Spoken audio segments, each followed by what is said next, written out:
Sou Rosa Benatti, expositora espírita de Campinas. Antes de mais nada, gostaria de agradecer a oportunidade que me foi concedida pelo Grupo Espírita Caiba Chútil, que através da USE Intermunicipal de Campinas, sob a regência do presidente Carlos de Paula, proporciona semanalmente um momento de reflexão sobre os postulados da doutrina espírita, sempre de uma maneira muito rica e consoladora. E para o dia de hoje, vamos analisar alguns pontos sobre as aflições, um dos temas contidos no Evangelho segundo o Espiritismo, capítulo 5, com o título Bem-aventurados os aflitos. E para darmos início à nossa reflexão, vamos nos lembrar do belo conto de Khalil Gibran com o título de A Pérola. Diz ele que duas ostras conversavam e uma delas disse assim: sinto grande dor dentro de mim. É algo pesado e redondo que me deixa deprimida e aflita.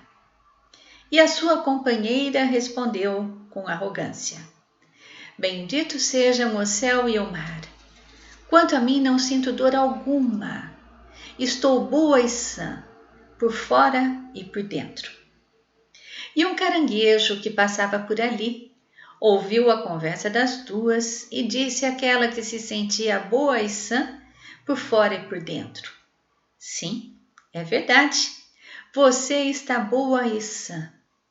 Mas a dor que a sua vizinha sente é uma pérola de grande beleza que carrega dentro dela. Assim também agimos nós diante das dificuldades da vida, considerando que são sempre males irreparáveis, quando na verdade nada mais são do que benditas oportunidades que enriquecem o espírito e nos tornam mais amadurecidos e preparados para a vida. Recorrendo ao Evangelho, também verificamos que Jesus fez muitas referências à aflição. Disse assim: vinde a mim os cansados e os aflitos, e eu vos aliviarei. Noutra ocasião, Jesus disse: não vos preocupeis pelo dia de amanhã, para cada dia basta a sua aflição. E noutra situação disse: não se turbe, quer dizer, não se aflija, o vosso coração. Crede em Deus, crede também em mim. Mas, afinal de contas, o que vem a ser a aflição? A aflição é um estado emocional. Geralmente é o estágio que antecede o desespero e o desequilíbrio total, em que o impulso substitui a razão. É um sentimento comum e característico dos mundos ainda pouco evoluídos, chamados de provas e expiações, que é a atual situação da Terra. Mas quais seriam então os tipos de aflição de um mundo de provas e expiações? Podemos dar muitos exemplos. Em primeiro lugar, a aflição por perder ou ganhar alguma coisa. Perder algo que possa causar prejuízo ou ganhar algo que venha aumentar o nosso patrimônio. Essa é a aflição do egoísmo, também chamada de egolatria.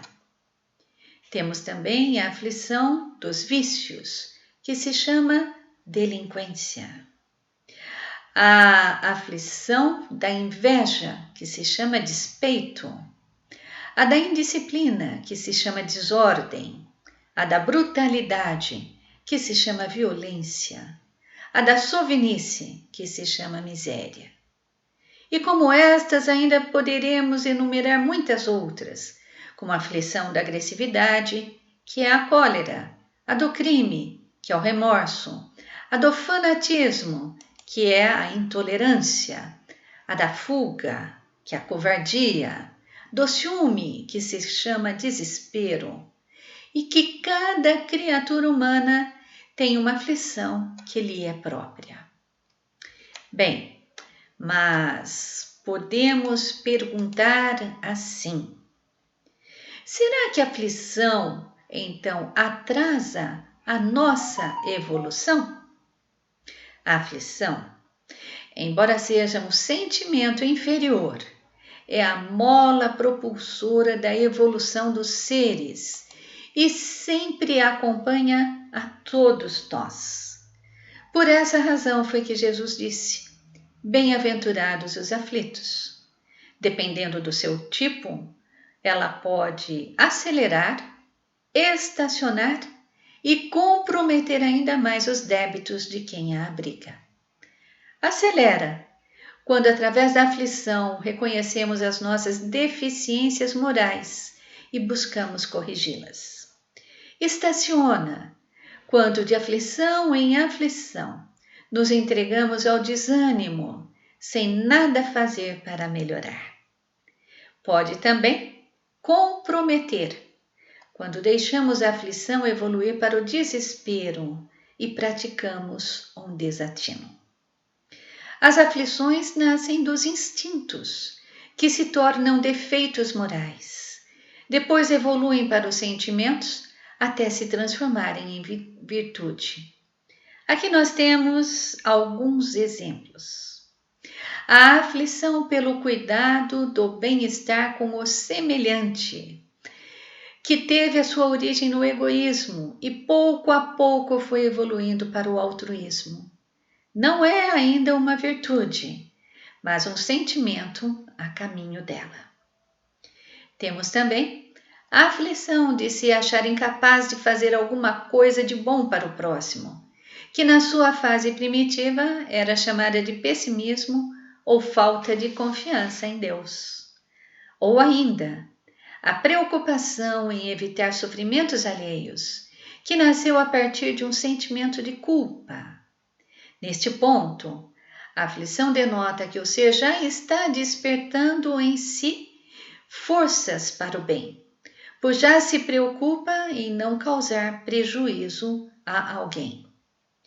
Analisando a vida de algumas das personalidades que passaram pelo nosso mundo, podemos aprender a reconhecer cada tipo de aflição, as suas consequências e, com estes exemplos, sermos mais precavidos com as nossas.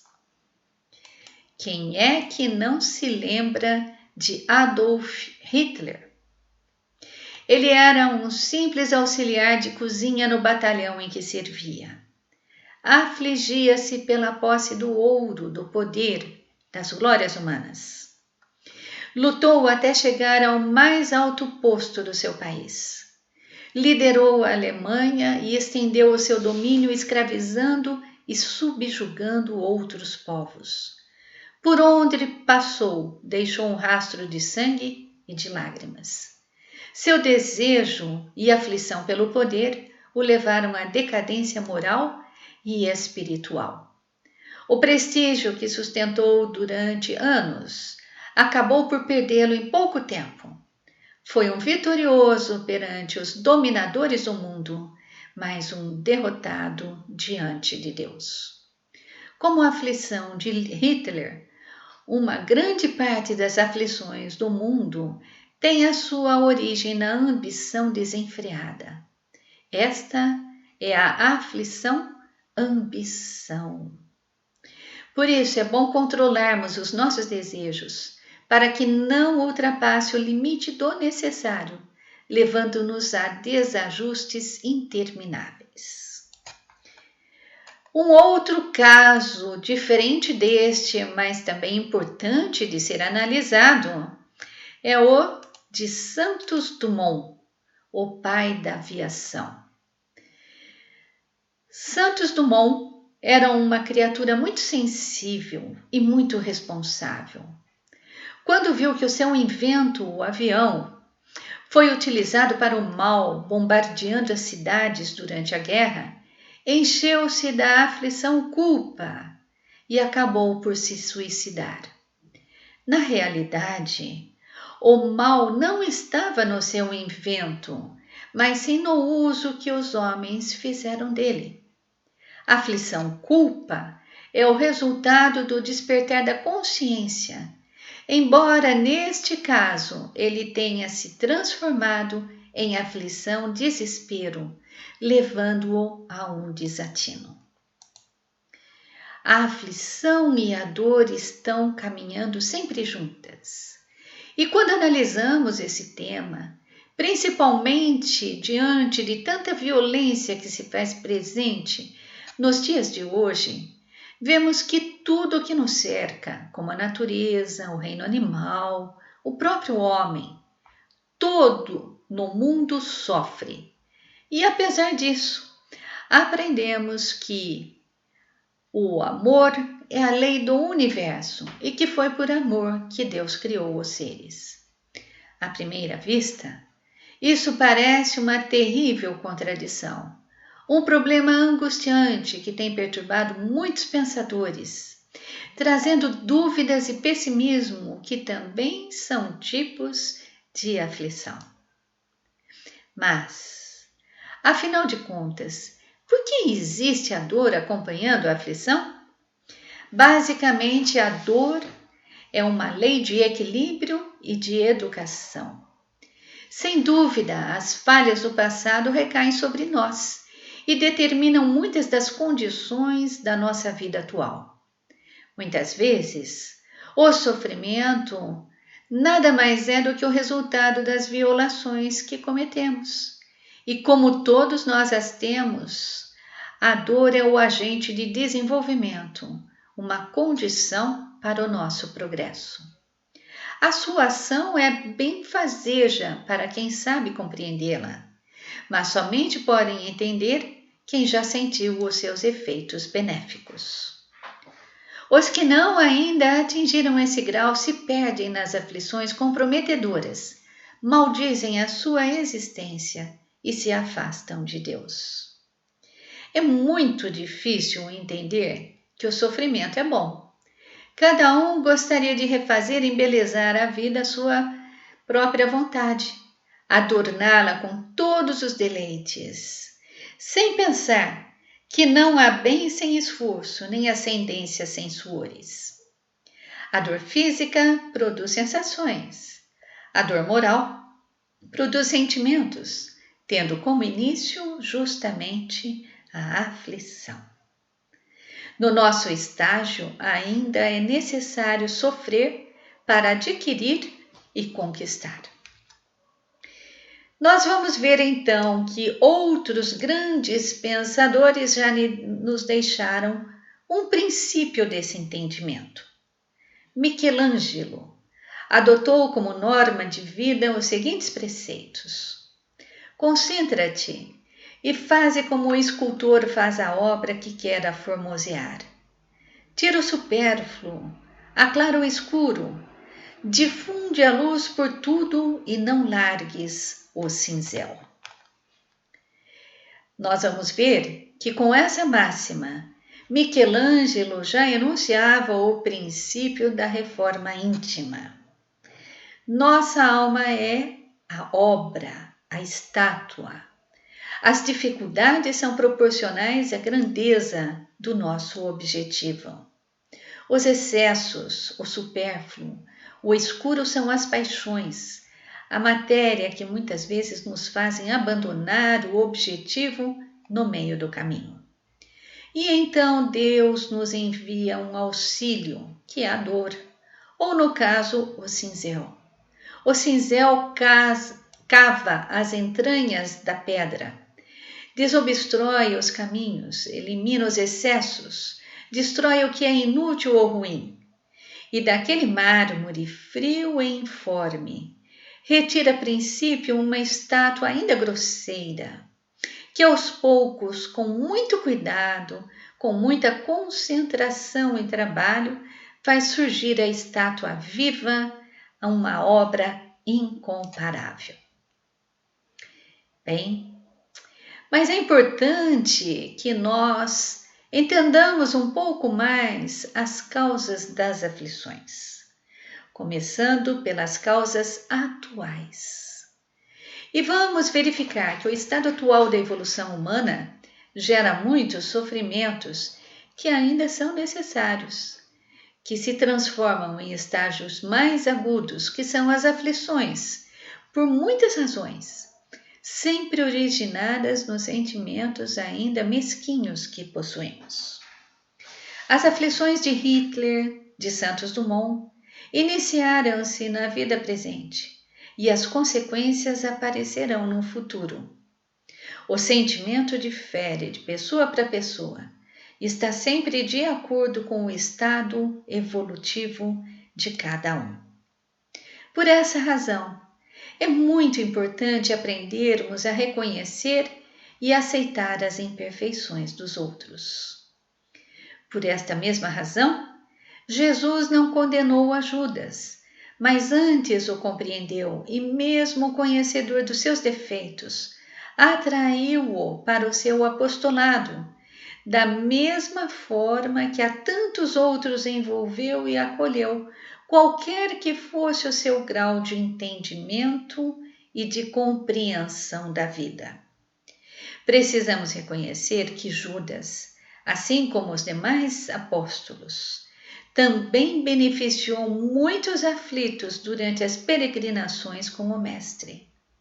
Eram cegos, surdos, mudos, paralíticos, leprosos, aleijados, supostos mortos, pecadores, perturbados espirituais.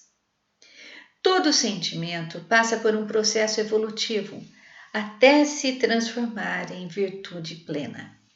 Portanto, a aflição-remorso de Judas, que chegou ao desatino do suicídio, já deve ter se transformado em amor, pelo muito que sofreu através do ciclo das encarnações sucessivas. Assim também como Hitler e tantos outros também merecem a oportunidade da regeneração. Santos Dumont, que já estava a caminho do amor, embora tenha desistido por algum tempo do cinzel ou da vida, também se encontra no caminho da recuperação e do amor ao próximo. Bem, mas essas causas atuais das aflições, vamos verificar que na história temos muitos exemplos significantes de casos de aflição que superaram a dificuldade e marcharam para a virtude nesta mesma encarnação.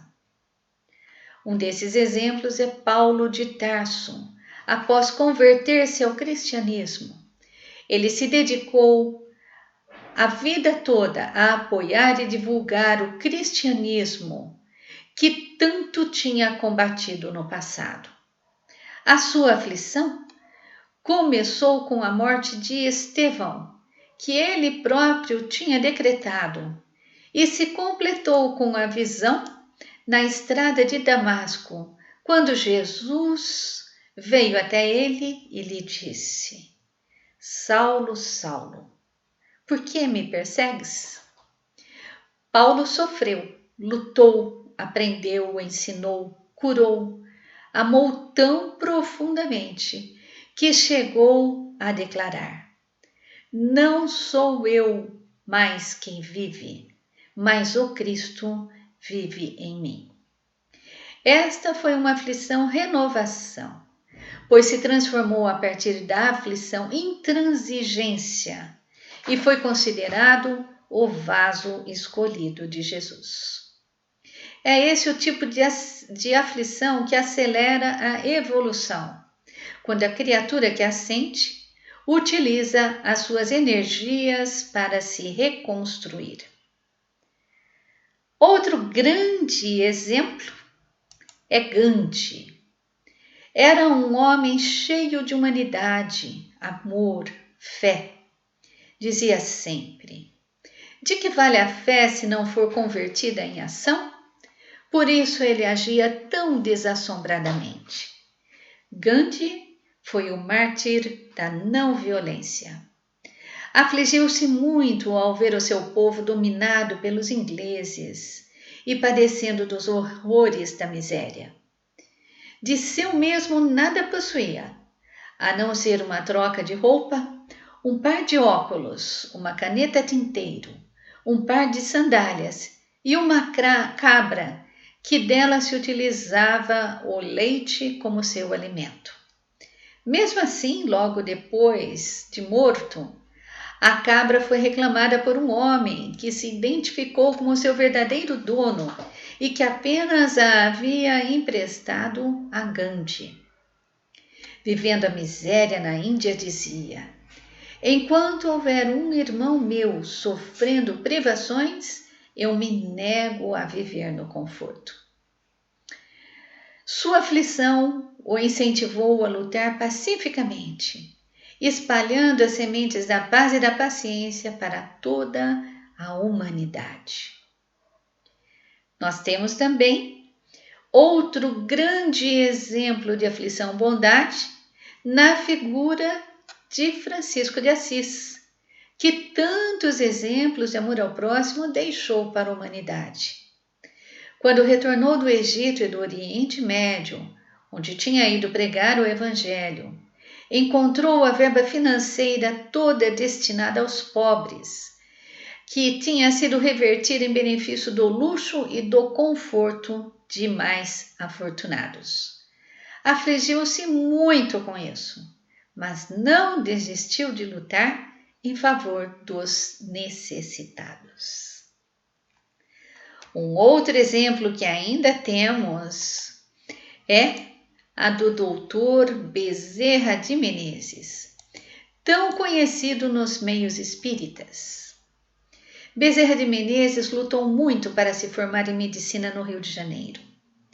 Muitas vezes desfez-se de objetos de estimação para acudir à pobreza doente que o procurava constantemente. Expressava o seu conceito sobre medicina assim: o verdadeiro médico não tem direito de acabar a sua refeição, de escolher a hora para atender o chamado, de dizer que está cansado, de perguntar se é longe ou perto, se o caminho e o tempo estão bons ou ruins, se vai a pé ou de carro, se o enfermo tem ou não dinheiro para pagar a consulta. O médico que foge aos preceitos do amor ao próximo não é médico. É negociante de medicina que trabalha para recolher o capital e os juros daquilo que gastou com a sua formatura. A sua aflição-bondade não terminou com a desencarnação, porque até hoje continua lá no espaço com a sua equipe médica, atendendo aos apelos dos aflitos sofredores deste mundo. E assim como ele, ainda devemos nos lembrar da irmã Dulce, Teresa de Calcutá, Betinho e tantas outras criaturas que se afligem em benefício dos menos favorecidos. Então, é possível transformarmos as aflições da vida atual em pérolas preciosas e em verdadeiras estátuas vivas. Basta decidirmos começar agora a nossa renovação. Quem planta, colhe, e muitas vezes já nesta encarnação. Bem, além das aflições, das causas das aflições no presente, temos ainda as causas passadas das aflições.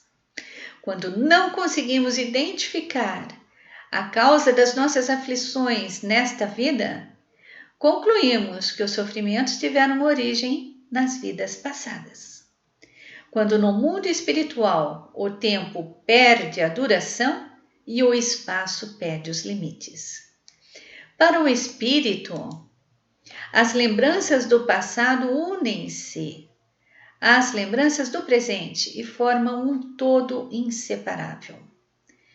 Sofre, então, tão vivamente pelas faltas cometidas no passado como pelas mais recentes.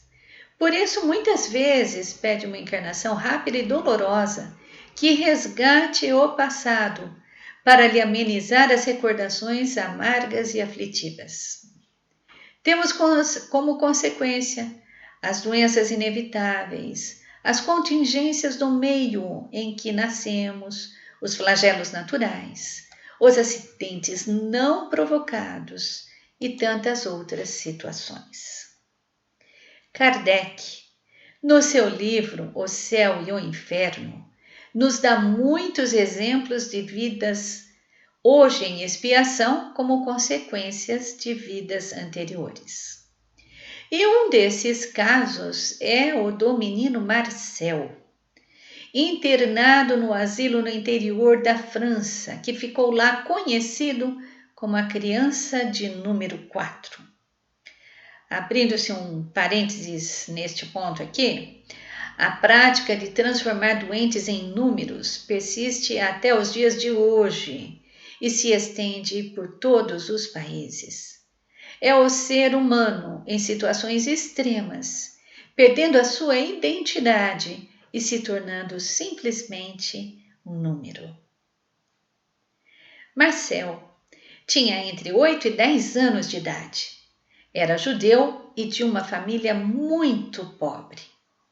Era completamente disforme, tanto por uma deformidade de nascença como uma doença que lhe atrofiava os membros, fazendo com que as suas pernas lhe tocassem o pescoço. Sua magreza era extrema e fazia com que os ossos lhe ferissem a pele, transformando o corpo numa só chaga, pelo tempo que já estava confinado ao seu leito. Sua dor física era enorme e, além desta, também padecia da aflição do abandono, pois seus familiares raramente vinham visitá-lo no hospital. O médico que cuidava dele ficou tocado de compaixão e, à medida que melhor o conhecia, aprendeu a admirá-lo pela resignação e superioridade de sentimentos. Passou, então, a comparecer à sua cabeceira com mais frequência e costumava vir ler livros na sua cama e aproveitavam para discutir muitos outros assuntos. Com toda certeza, esse médico, além das obrigações da profissão, empregava já os princípios de amor cristão recomendados pelo Dr. Bezerra de Menezes. A sensatez e a inteligência de Marcel eram surpreendentes e nunca poderiam ter sido desenvolvidas no meio tão precário aonde ele tinha nascido. Então, temos aqui um caso de ideias inatas, pendores naturais, que são as reminiscências dos conhecimentos adquiridos também em vidas anteriores. Um dia, Marcel pediu ao médico uma dose maior de certa pílula que era para dormir. E ao lhe dizer que isso lhe seria prejudicial, o menino retrucou: "É que eu sofro tanto que, por mais que eu tente me conter, não gritar e rogar a Deus que me dê forças para não incomodar os outros pacientes ao meu lado, custa-me evitá-lo. Estas pílulas me fazem dormir e, enquanto isso, não perturbo a mais ninguém." Marcel padeceu em seu leito de dor por 4 anos. De sua cama ainda tinha disposição para orar para os demais doentes da enfermaria. Quando morreu, seus últimos pensamentos foram para Deus e para o médico carinhoso que tanta piedade tinha tido com ele. Depois de algum tempo de sua desencarnação, Marcel foi evocado na Sociedade de Paris e esclareceu a razão de tão grandes sofrimentos. No passado, tinha sido belo, poderoso, rico, mas fútil e muito orgulhoso. Dizia-se muito culpado por prejudicar o próximo, desprezar quem o rodeava e distanciar-se de Deus. Após a desencarnação da penúltima encarnação, expiou no mundo espiritual os males praticados e rogou a oportunidade de mais uma volta ao corpo material. Veio então numa situação muito aflitiva e já havia padecido por uma existência inteira até a extrema velhice.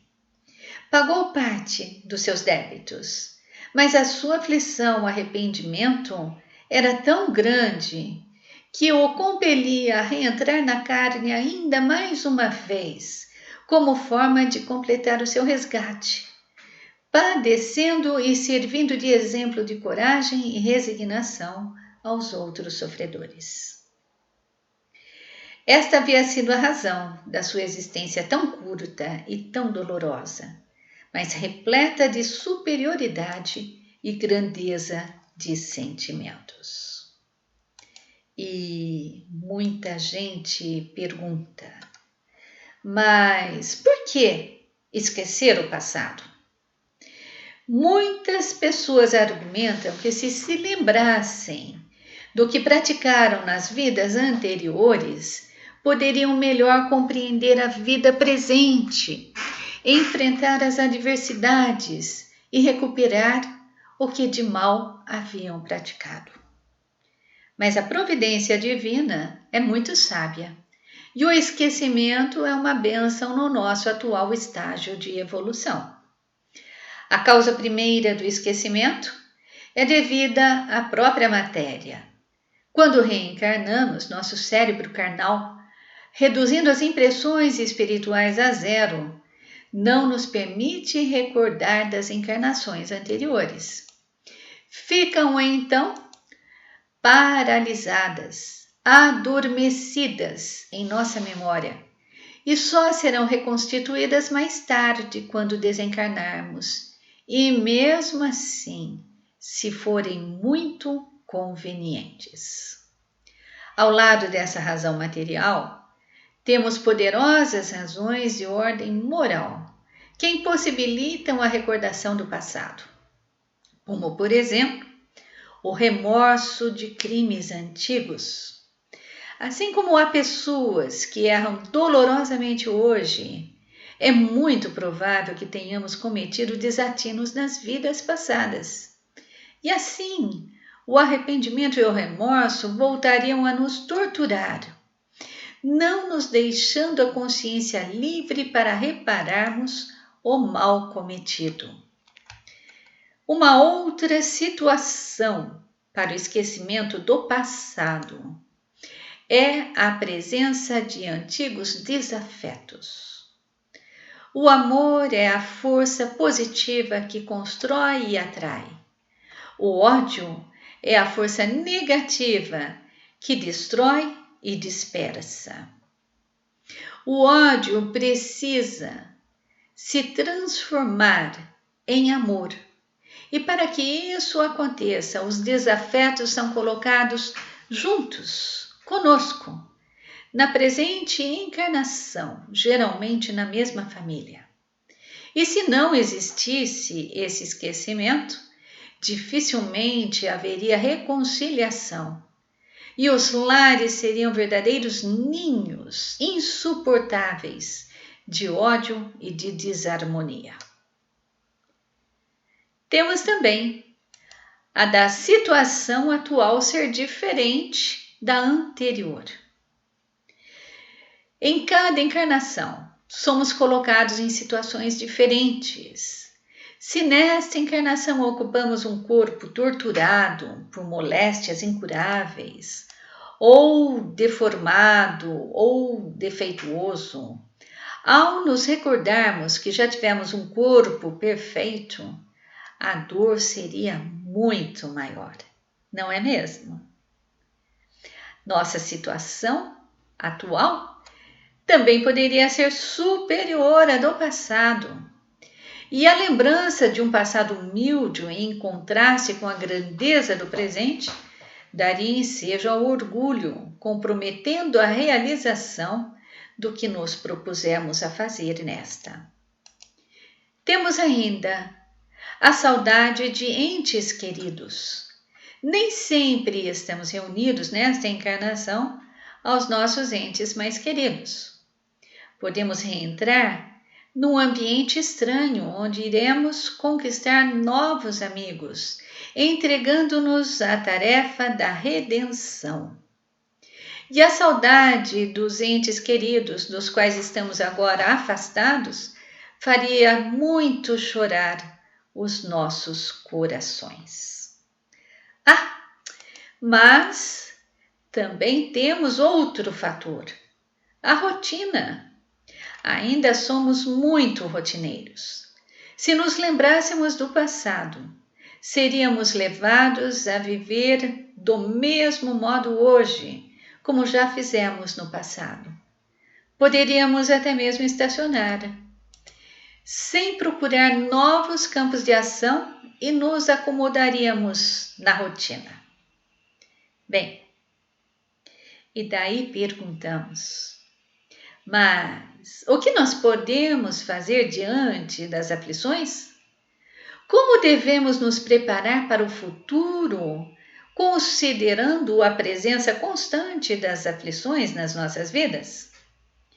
Como seguidores de Jesus, devemos analisar constantemente as nossas aflições para descobrir a sua causa e o seu tipo.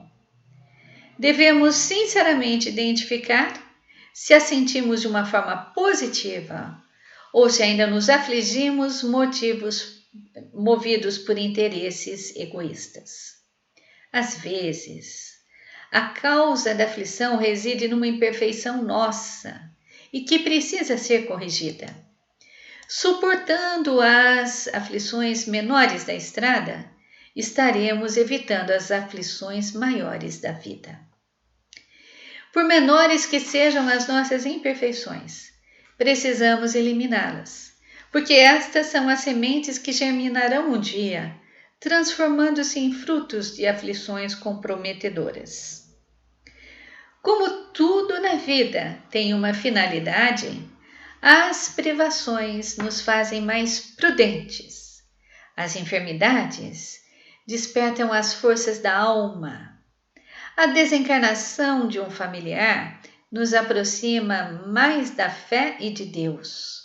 E as quedas morais mostram os nossos erros e nos fazem mais experientes. Nas palavras do Evangelho segundo o Espiritismo, no capítulo 5, há uma mensagem de Lacordaire, intitulada Bem Sofrer e Mal Sofrer, onde ele diz assim: o militar que não é enviado à frente da batalha não fica satisfeito, porque o repouso no acampamento não lhe proporciona nenhuma promoção. Devemos ser como o militar e não aspirar a um repouso que enfraqueceria o nosso corpo e entorpeceria a nossa alma. Devemos ficar satisfeitos quando Deus nos envia a luta.